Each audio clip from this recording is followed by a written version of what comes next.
Marisol took in a quick gasp of air as she sprinted through the abandoned sections of Midway Games.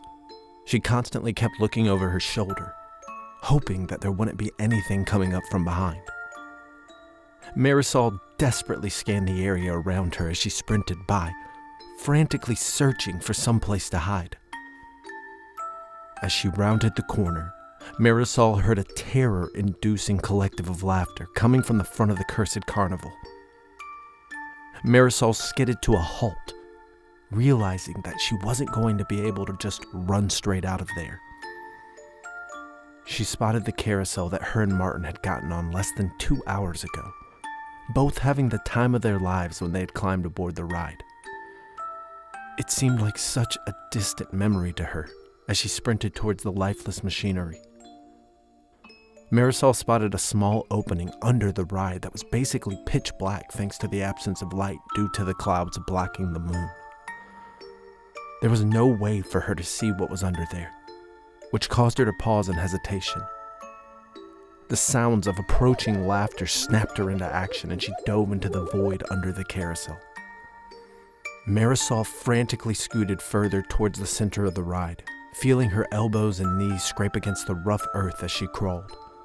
The noises of laughter moved ever closer, making it seem as though they were directly over her.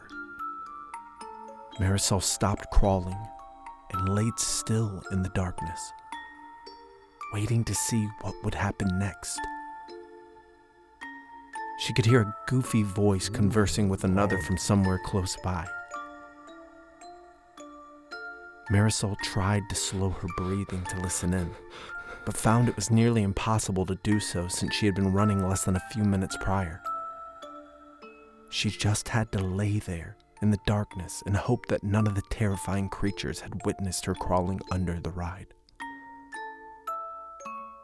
Marisol took the set of trembling fingers on her left hand and touched one of the damp spots just below the collar of her shirt. She could easily smell Martin's blood, the scent pushing its way into her nostrils.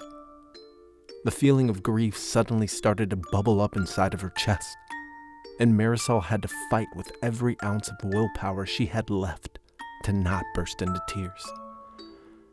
She raggedly took in breaths as quietly as she could, her lips trembling from sorrow.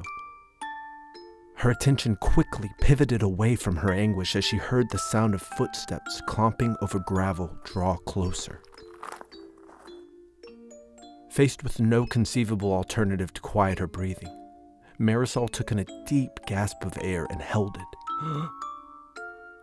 The footsteps stopped mere seconds later, and a silence filled the space left by the absence of the noise. After only a few seconds, Marisol could feel her lungs start to ache from the lack of air. She desperately hoped that the abominations would move on quickly as the burning in her chest began to grow. As Marisol reached her limit, the footsteps started up again, this time seeming to move away. She waited for a few more seconds before blasting out a wave of hot air. Marisol quickly took in a few breaths of fresh air, feeling relief as the burning sensation left her lungs. A sense of calm washed over Marisol, knowing that she had eluded the clutches of the horrible creatures.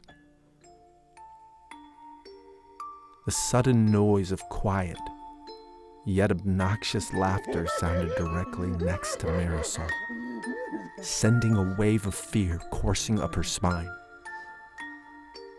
An absurd-sounding voice quickly followed the laughter by saying, "Looks like I found ya."